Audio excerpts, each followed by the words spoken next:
From the Kiss 92.5 studios in Toronto, Canada. Are you ready? Ladies and gentlemen, This is Roz Yes. and Mocha. it's Roz Mocha. What's going on? Hey guys, this is Bruno This Mars. is Selena Gomez. Chainsmokers. Lady Gaga. Calvin Harris. Celestia Cara. This is Ed Sheeran. You're listening to my boys Roz and Mocha. Roz and Mocha. My boys Roz and Mocha. The Roz and Mocha Show. Ready to go. Between Roz and Mocha, who is your favorite? You guys are so funny, man. Congratulations, Lisa! Wow! You just won $1,000. It's amazing. Y'all just made my entire morning. Keep it up. You guys are awesome, man. This is the Roz and Mocha Show podcast. Roz and Mocha's Fix My Life. What advice can you guys give me? Okay, so my question is, Got a problem you can't fix? Roz and Mocha got you. Sienna, hello. It's Roz and Mocha. How are you today? I'm good. How are you? Doing good. What's on your mind today? Why are you here? I need help with my stage fright. Wow, you wrote us this, Sienna. Hey, Roz and Mocha fixed my life. When I was 12, I had to go on stage and perform a song with my friend. Mind you, she can't sing, but I encouraged her to do it anyway. My crush had attended the talent show and was watching me like a hawk. When we were singing, it didn't sound too bad, but then the song got higher and I had this huge voice crack. Oh, no. It was so embarrassing. How can I overcome my stage fright? How old are you, Sienna? I'm 14. Okay. 14. And do you have a show coming up? This is why you're Yeah, reaching out today? actually- Yeah. I'm in the choir at my school. Oh, okay. So you and how many other people? I'd say maybe like 30. Oh, okay. And how has practice been going so far? All your rehearsals and stuff? It's been going good. I've been able to hit high notes. But it's the idea of getting out there, huh? Yep. I have incredible stage fright. And I know Why? that sounds weird because I was on television and do the show and everything else. Uh-huh. But I don't have to see anybody when we Oh, do those sure. things, right? Yeah. I cannot stand being on a stage. I know what I'm capable of. I know what I'm good at. And that stage is just not a place for me at all. So let's take it back to last year around this time, Roz. Yes. When the book signing, Right. For your memoir, A Little Bit Broken, available everywhere now. Yep. And we had, a couple hundred people show up at Indigo for the book signing. You were on stage. There was a little bit of a interview process that took place, and then there was a lineup of fans wanting to get the book signed. Right. How did you feel in that moment, and how did you? Because from my perspective, looking out at you, it seemed like you were totally fine, interacting with everyone, having a good time, shaking hands, signing books, taking selfies. You looked fine. That's different, though. That was like it was an interview, and then I just literally sat there and I met people one-on-one, right? But the idea of hosting something Sure. or the idea of performing, the any of those things, Yeah. terrifying. Really? Terrifying. I have left so much money on the table over the years because I refuse to host things live. Yeah. Right? You get paid a lot of money when you do what we do, to go and host an event. Yeah, One of yeah, those yeah. big charity things, a lot of money, and I just won't do it, right? I don't think we're helping Sienna out right now. No, but Sienna, I will say this, that much like what Mocha brought up when we did the book signing, it was a very sort of safe space, and it was all people who wanted to be there, and I felt comfortable being there, and you felt the sort of love. I would say a stage at school where the majority of the audience that's going to be there is family who are going to be hyper emotional anyway, because watching your kid perform anything is such an emotional experience for a parent that I would say that the room you're walking into right now is just about one of the safest rooms you're ever going to walk into and have to perform something. And just know that everybody in there, one, are extremely forgiving, but two, every single person in that room is pulling for you. Yeah. And you don't have to impress anybody. They're not looking to be impressed. Are your parents going to be at the performance? They should be, because Yeah. in March there's a competition. Oh, okay. One of the things when I was a badass band player, right? I played drums in high school. Like the like school band. Yeah. Yes. Yeah. One of the things that I found helped, and I don't know if this will work for you, Sienna, but when I knew my parents were going to be there, I kind of like looked out for them in the crowd. And as long as I knew where they were, I would always like stare in that direction. And it kind of like made me feel better, even though there were like hundreds of other parents there to see their kids. Yeah, it was still a little bit nerve wracking because you're going out in that environment and everyone's watching and listening. As long as I saw exactly where my parents were, I felt a little bit better. So I don't know if that would help you out, Sienna, or if you have siblings who are going to be there, or just other friends and family who are going to be there. As long as you can see exactly where they are, that might bring some comfort to you. Of course.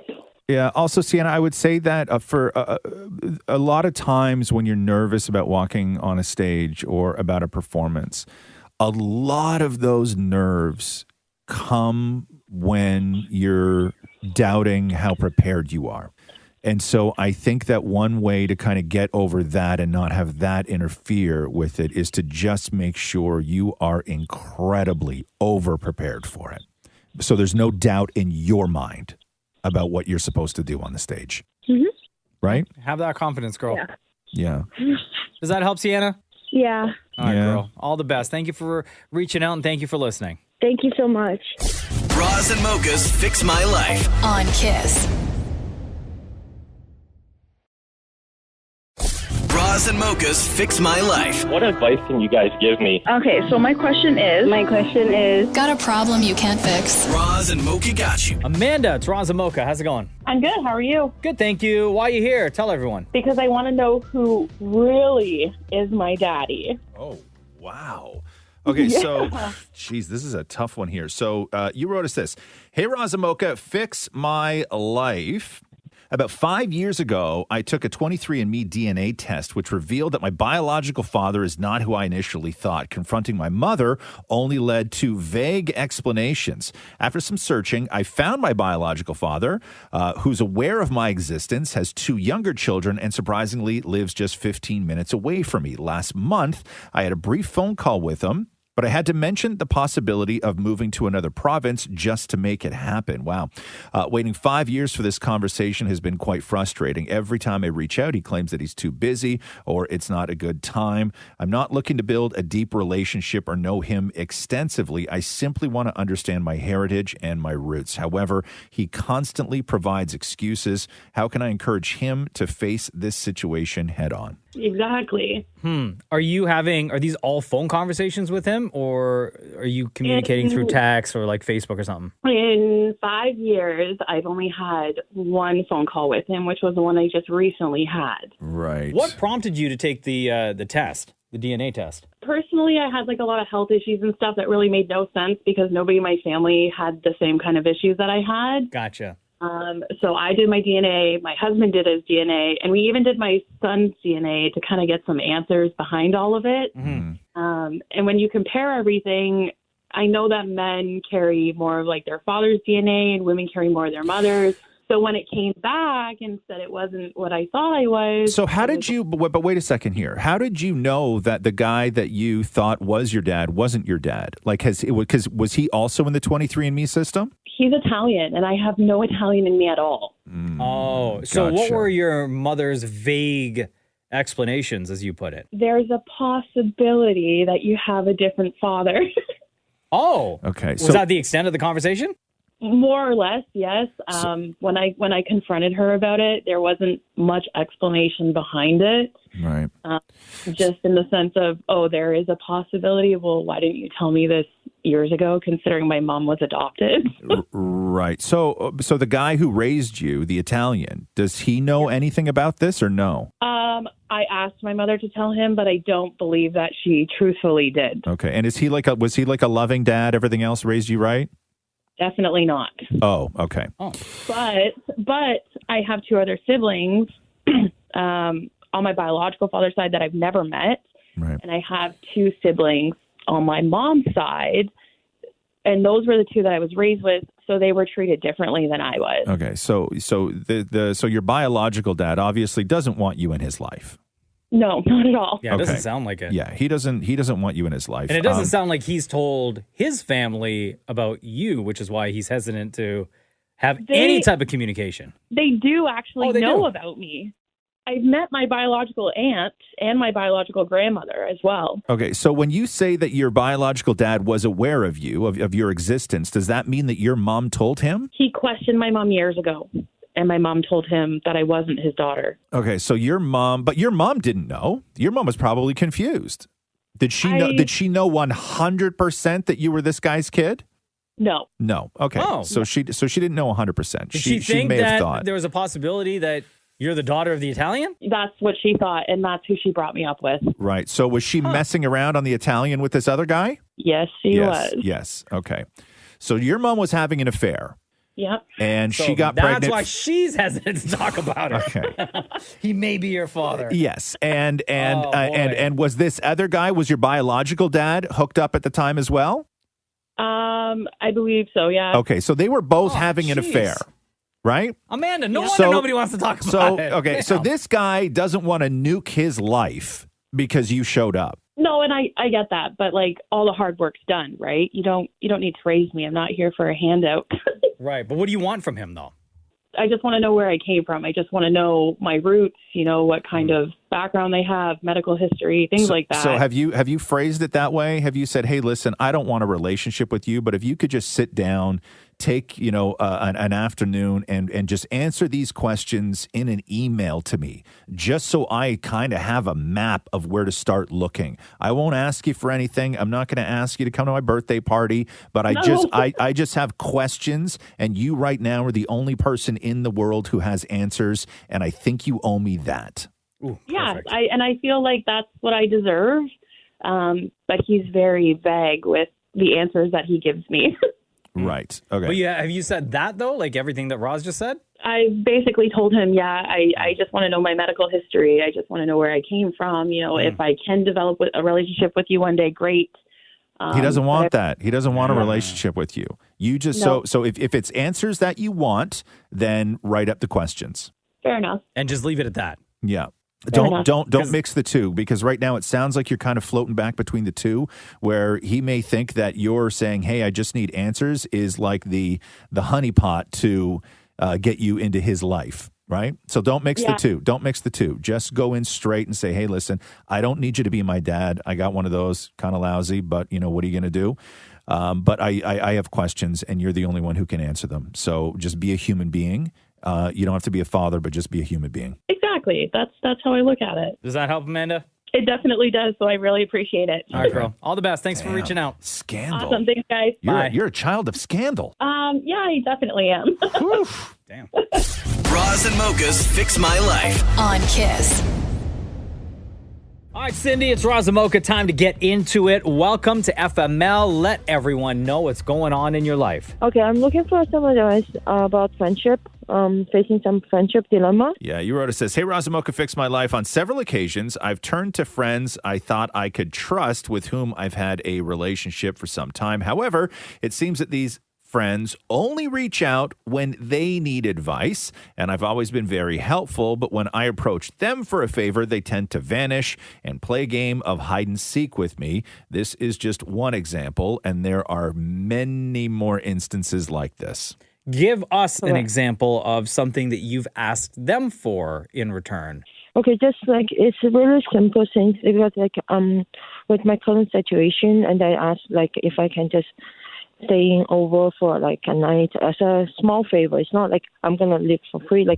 But sometimes it's even when I try to talk to some friends, I feel like if we're friends, from coworkers or people that I know for a long time, but I just feel like I'm being ignored. I think it shouldn't be the way. Friends should be helping each other. Do you think maybe, and this is a tough thing to realize, but do you think maybe they mean more to you than you do to them? Yes, yeah. Sometimes I feel like my value is not maybe I need them sometimes, but they don't really.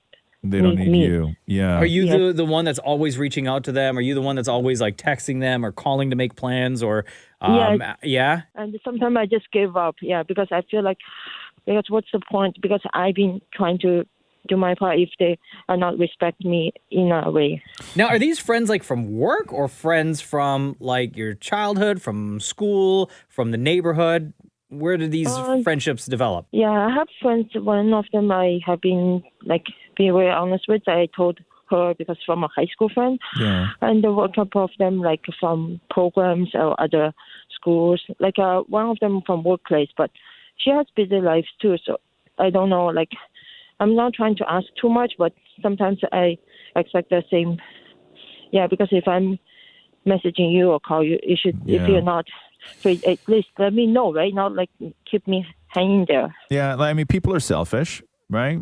And they are so wrapped up in their own worlds. And when they have drama in their world, they are like, oh my God, I need to reach out to all these people and I need my crew to help me get through this situation. But oftentimes when they're needed in that same way, they do vanish. And that is maybe a product of they're not the great friends you think they are. Or maybe you're a much better friend than they are. And I don't know what to do with that, because that is, you can have a conversation. I'll tell you exactly how the conversation's going to go.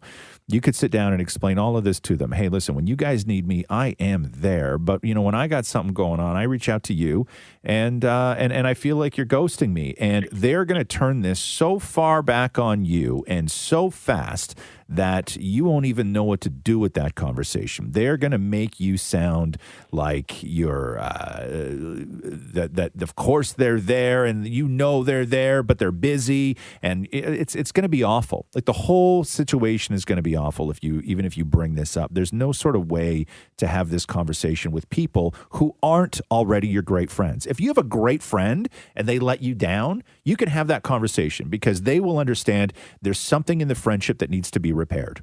I don't know. I don't know if these people see a problem in the relationship.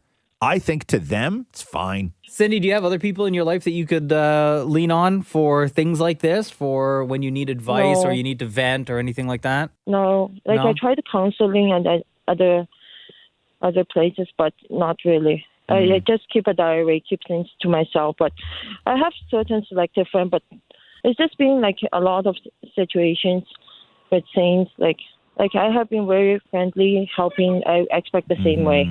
Maybe some of the stuff that you want to bring up with them, maybe they don't know how to respond. They don't know how to deal with it. You know what I mean? Where seeking professional help might be beneficial.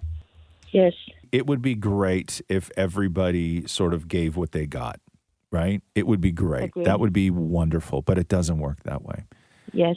And I think that maybe if you want to try and have a conversation, don't have one with a bunch of different people. I think pick one person that sort of their distance hurts the most, that you feel that you're maybe the closest to, and just ask for a conversation, and don't put it all on them like you're blaming them for disappearing or anything like that.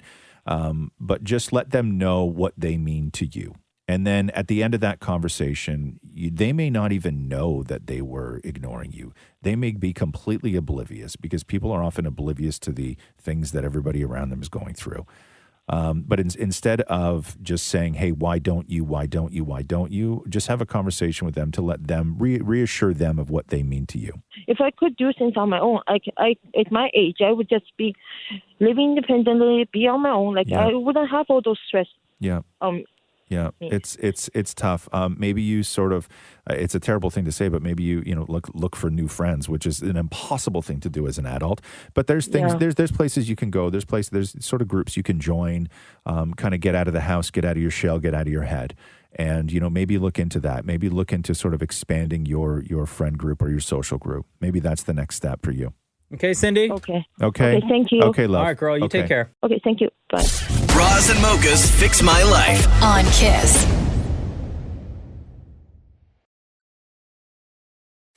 Roz and Mocha's Fix My Life. Update. Karen, hello. Welcome back to the Roz and Mocha Show. How are you today? I'm great. How are you? Good. You sound a lot different than you did the first time around we talked to you, which was just back in August. So it wasn't that long ago. So we, if I remember correctly, you had quit your job because of the emotional and psychological trauma that your coworkers were putting you through. You worked in the medical field. And Correct. You felt that it was harassment. You didn't know what to do about it. Your patients loved you, but the staff would sit around socializing all day, and you rarely sat with them. You hardly took lunches because you were expected to work like a machine instead of a human being. And you left, right? Correct. You did. And so and you were having a hard time like even contemplating getting back into the workforce because you were so shook from that experience and how you were treated at your previous job that you just didn't want to do anything. And wasn't your didn't you say something about your doctor being worried about your mental health as well because this was affecting you so much? Yes, because originally I went off my job for a physical injury, and she was more concerned about my mental health. So refresh people. Give us a little bit of a refresher of sort of like what your day-to-day was like at that job that was so traumatic for you. I was just always on my feet, very seldom could sit down. I had a direct supervisor that would get in my face like literally 4 times a day, like, make sure you do this, make sure you do that, blah, blah, blah. And like, you know, you can only take that so many times. And I snapped one day and I'm like, look, why don't you go bug the people over on the other side that are sitting on their butts socializing? I've been here longer than you and I know what I'm doing. And you thought maybe this was an age thing, right? Yeah, the majority of the girls I was working with were young. And they all had their own little core group, and you were somewhat on the outside, right? Exactly. Gotcha. So one of the things that Roz had just suggested to you at that time was to lean forward, just go for it, just get a new job, right? Deal with everything else and just go for it. So what did you end up doing? I got a new job.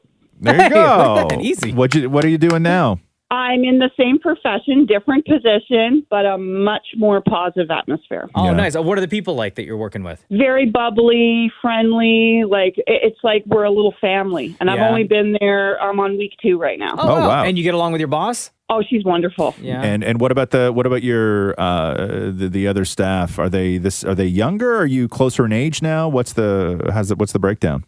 It's a good mix. But so I think it kind of balances. Are you getting along with the younger staff, though? Yeah, I am actually. Yeah, okay. Yeah. And are you happier? It sounds like you are. I am very happy. Yeah. Are you glad that you kind of like you went for it and you just said, screw it, I'm just going to go for this job? Exactly. Yeah, I'm definitely happy. Do me a favor. All those stories from your previous employment, yes. Don't say any of it at work. No. Don't say, oh my God, this place is so much better than my other. Don't say anything like that. Nothing. Okay. Don't bring it up. Don't let anybody know what happened. Don't let anybody know that you came from that, because what will wind up happening is there will be a day where, because you work in an office and there's people there, that you're going to have a disagreement. Okay. And as soon as you have that first disagreement, that's when somebody's going to go, oh, now I get it. Yeah. You're the problem. Keep your mouth shut. Okay. Okay? All right, Karen. All right.